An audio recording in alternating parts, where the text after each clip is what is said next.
Good evening and welcome to Truth and Justice TV.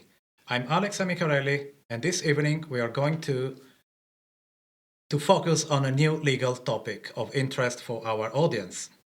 You remember that we did some programs on business advice, business planning. This evening we are going to cover another topic of interest in the legal field, which is mainly commercial leases. We are going to do this evening with our guest, Mr. Abdurrahman Gul. Abdurrahman, good evening. Thank you very much for having me today. Thank you. Welcome to this program.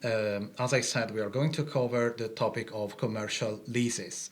So whether you want to start a new business in the new year, or you have a business and you want to extend your business, or you want to open a new business, you have to listen very carefully to our advice and other suggestions this evening.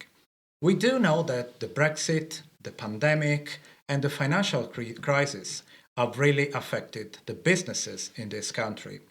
If we go around London, we will see a number of businesses that have closed down because the pandemic has really affected the lives of many in the country. But the government has tried to plan and help businesses reopen.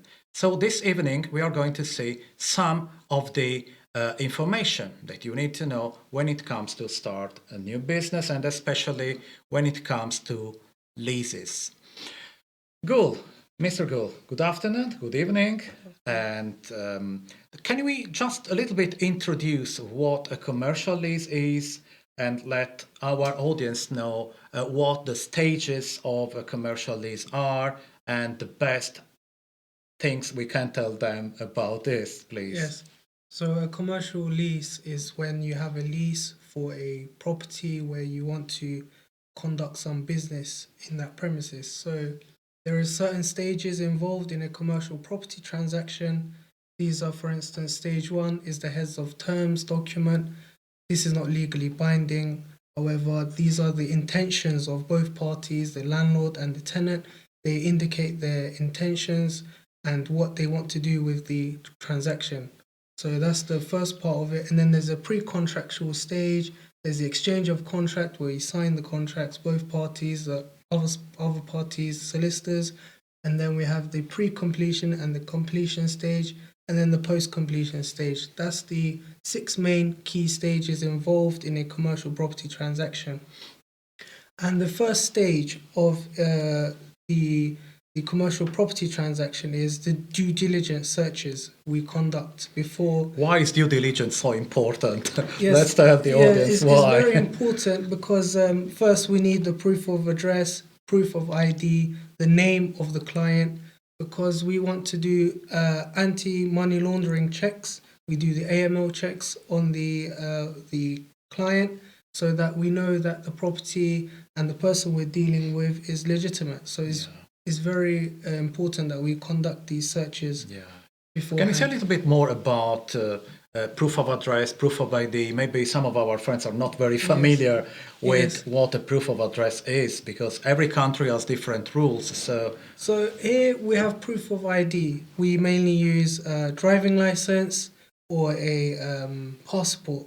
These are very important documents that verify the client's and because there is no national ID card in this country. Exactly. Well, no more. There was for a very short time back in the years, Exactly. But if you have any national ID card from any other country, that would be suitable as well. Yes. So if it's a long distance client, so it could be a client abroad, we can get those documents to be certified. A bank can certify it, a solicitor can certify it.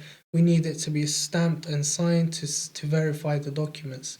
So we can work through it like that, or we just ask for proof of address. So that can be a bank statement. Usually that would have the person's address on it. So these are the documents that we require from the outset. And then we go on and do our anti-money laundering checks for our client, because property law and the conveyancing transaction, there's usually a lot of money laundering issues surrounding it.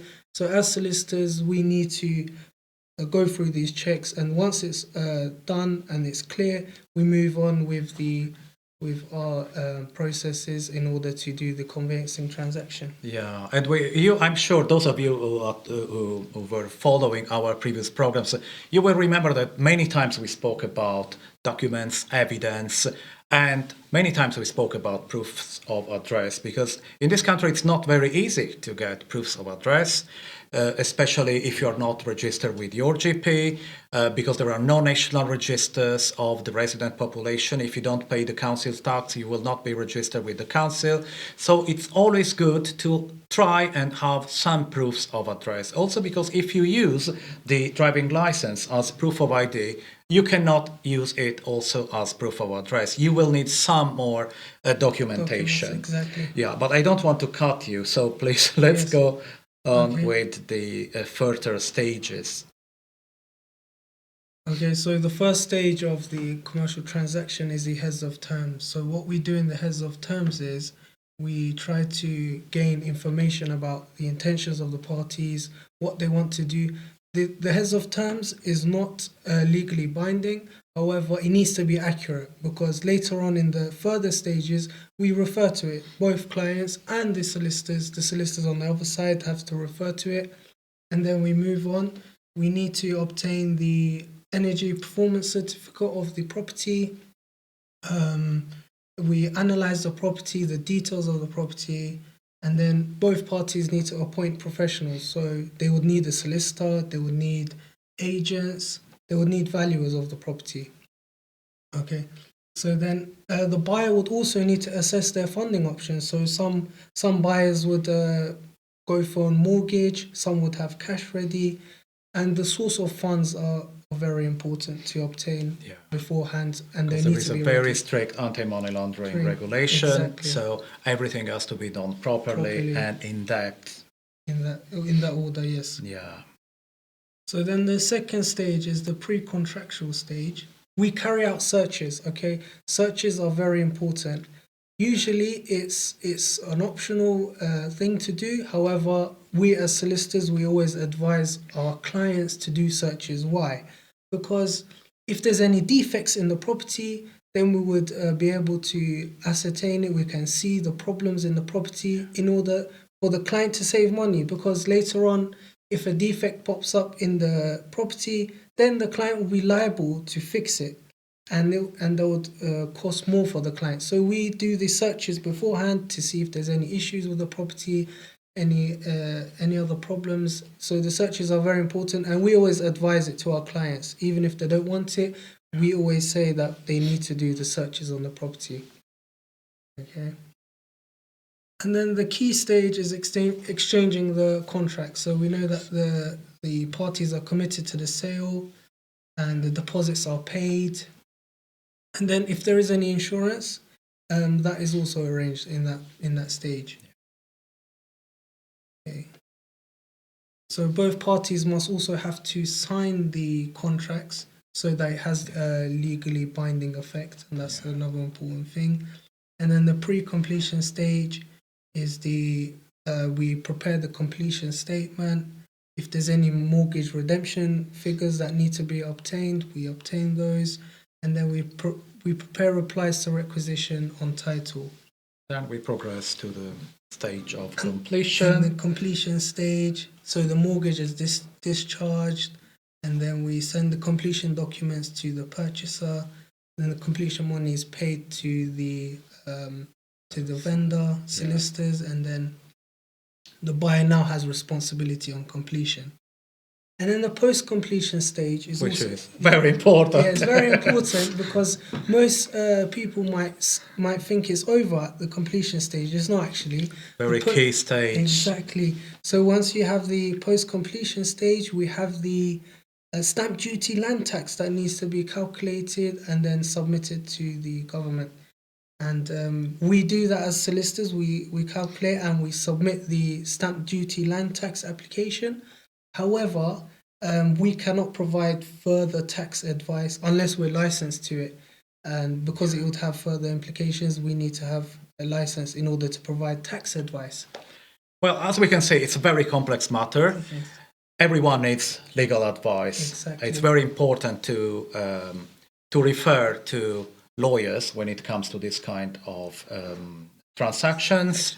And it's very important to have good lawyers that are not only qualified. So we always tell you, do check if your lawyer is qualified. Exactly. And the more accreditations, official accreditations, they have, the better. We proud ourselves of a few accreditations. We advise businesses, and we have official law societies accreditations.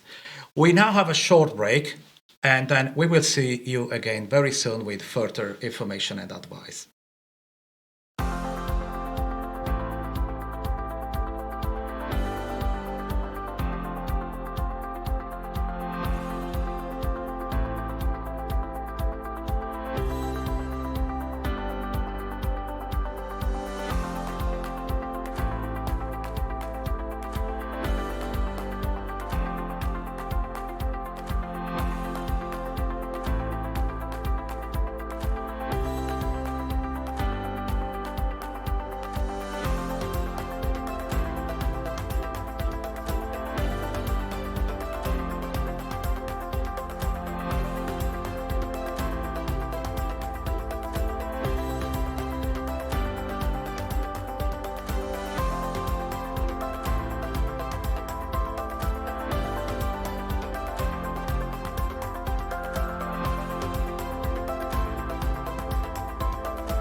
Hello again, welcome back to Truth and Justice TV. Tonight we are discussing about commercial leases. So if any one of you is willing to start a new business in the new year, this is the right program for you tonight. Tonight our guest is Abdurrahman Gul, paralegal at Obaseki Solicitors. Gul, again, welcome. Thank you very much for having me. Yeah, Thank you. we in the first part of the program, we saw the different stages of a commercial lease transaction. Yes. We are now going to say something more about some novelties. Something has changed recently because of COVID. The government tried to take some steps to help people willing to take this step to start a new business. So please, let's say something about the new rules and regulations, please. Yes, so in a commercial property, you would also need to obtain licenses in order to conduct certain types of businesses. For instance, if you have a shop, you'll need an A1 application to the local authority, or if it's an A2, you would need a financial services application done to the local authority. So these rules were all in place until the new regulations that were set in by the government under the Project Speed initiative taken by the government in order to support the revival of the high street. And it adds more flexibility to how it's now the applications are going through. So now now there's only 3 types of classes involved. Before there was much more specific licenses that you had to do. Now there's only 3. So a Class E license would cover all commercial business and services. The Class F1 is for learning and non-residential licenses. And now Class F2 is the local community license. So before Class E so Class E now is the amalgamation of an A1, A2, A3, A4 application. So an A1 is, for instance, a shop, an A2 is a financial services or legal services license. Now a Class E covers all of that. So in your property, once you have obtained a Class E a license, you can conduct a shop, you can even provide legal services within that same premises. Yeah. Now that it's the government's approach to reviving the high street. So the COVID pandemic really impacted the economic situation in the country. So this initiative is very beneficial for businesses going forward now. Yeah. So it's easier Less for us now. requirements, less steps to take. Yes. And during the break, we had two ladies who were inquiring about, Patricia and Aisha were asking about opening a business together.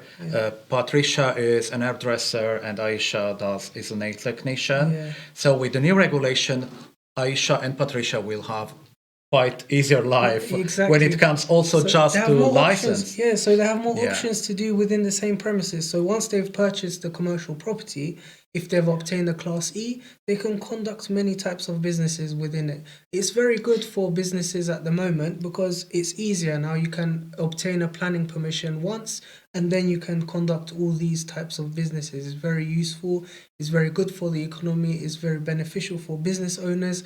So we would advise our clients to go forward with a Class E, for instance, because you can obtain different types of planning permissions within the same premises. Before it wasn't like that. Before it was much difficult. There was more Different steps. applications, Exactly. more steps, more requirements. More requirements, more applications. Yeah. So now it's better for everyone. Yeah. Essentially, it's better And this, for the government. I'm also thinking this will going to help also people who had to reduce, the number of employees in their premises, because they can now think about expanding the business, involving other people in the Yes. business. So start a second business in the same premises would certainly help Exactly. many of the people who have businesses and that have Exactly. been very hugely affected by the pandemic. Not only the lockdown, because we know the problem was not just the lockdown, it's the post-lockdown, the very serious situation we all experienced in this country and in most countries. Yes. Let's think about someone who wants to start a business in the new year. We are fast approaching 2022. We are very hopeful that the situation may really improve in terms of everyone's lives and in terms of business as well. What would you advise people who are thinking about starting a business in the new year? What should they do now? Right now, the best option will be to seek a lawyer. Definitely, you would need a lawyer because usually sometimes there would be issues later on. It's easy to form a company in this country. We all know that. You can go onto the company's house and do an application, do the shareholders, and it's only £12 and you've made a company. However, if there's other shareholders involved or if there's other partnerships that's involved within the business, then you would need legal advice because the other parties might want to take advantage of your vulnerable situation and they might want to seek advantage of you. So it's best to be protected and obtain legal advice from the outset, from the preliminary stages. It's very important that you obtain the legal advice from the get-go, or else later on you would face many difficulties. We've had clients come into the office, they've had many difficulties with their business plans, and that's because they didn't seek the advice before starting the business. That's a very important thing. Starting a business. So the incorporation of a company is not the beginning of your business planning and of your business journey.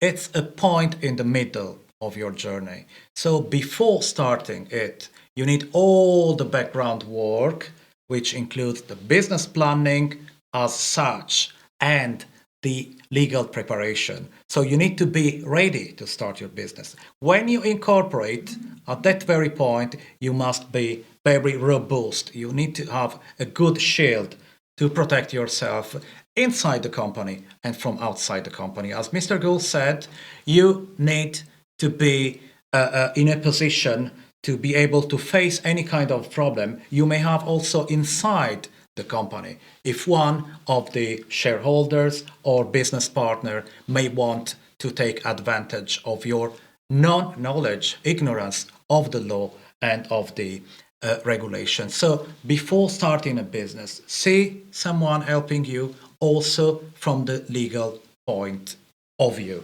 Exactly. This also links to commercial leases. So, like, if you don't seek the advice for a legal for a commercial lease, sometimes there might be a break clause, or there might not be a security of tenure, so you can't renew your lease once it's ended. So you need to seek this advice before, because in a commercial lease contract, there might be a break clause. So what the landlord can do is terminate the lease before the end date that's been specified within the contract. So it's very important that you get a solicitor to actually go through the contract, check if there's any break clauses, check if there's any security of tenure. That's very important because it's your livelihood, your business.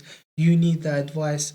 You need to be protected, and you need to be advised going forward with the most effective way, and that's by having a solicitor go through the commercial lease or the contracts that you've had with your business partners, business corporations. So it's very important that you get this advice beforehand.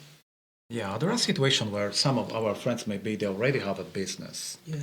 and their lease is about to expire, maybe in 2023. What would you advise in terms of extension of the lease, what the options are? Yeah, so first of all, we will check if there's any security of tenure within the commercial lease. So, what a security of tenure is, it effectively enables the tenant to be able to renew the commercial lease once the term ends. So, if it's a 15-year lease or a 10-year lease, let's say he wants to renew the contract once the term ends, it allows it to automatically. So what a security of tenure is, essentially, it automatically enables you to start the commercial lease process from start again. So then it enables you to extend the lease that way. If there is no security of tenure, that may cause problems for you if you don't have if you have a long-term business plan within the property.